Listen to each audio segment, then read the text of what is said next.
ko'z bilan ko'rib bo'lmaydi, quloq bilan eshitib bo'lmaydi. Lekin apparatimiz hamma narsani ko'rsatadi. Bugun biz Tesla Model 3 elektromobil ichidagi 5 ta nuqtadagi magnit maydon ko'rsatkichlarini siz bilan birgalikda ko'rib chiqamiz.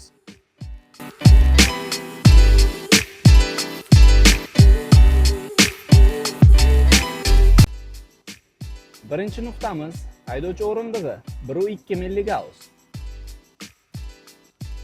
Ikkinchi nuqtamiz haydovchi oyoq osti 12-13 milligaussgacha ko'tarildi. Uchinchi nuqtamiz monitor 1.7-1.8 milligaussgacha ko'tarildi. To'rtinchi nuqtamiz markaziy konsol 1 milligaussgacha ko'tarildi. Va 5-chi nuqtamiz yon o'rindiq 1.2-1.3 milligaussgacha ko'tarildi. Orqa o'rindiqdagi ko'rsatkichni ham ko'rib o'tamiz. Orqa o'rindiqdagi ko'rsatkichimiz 0.9 milligaussgacha ko'tarildi. Tesla texnologiyaga boy premium elektromobil.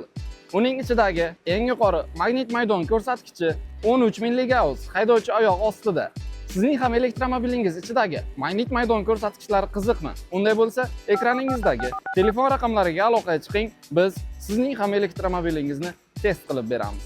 Men aytgancha, videolarimizni ko'plab odamlar kuzatishi uchun YouTube va Instagram sahifalarimizga obuna bo'ling hamda like bosing.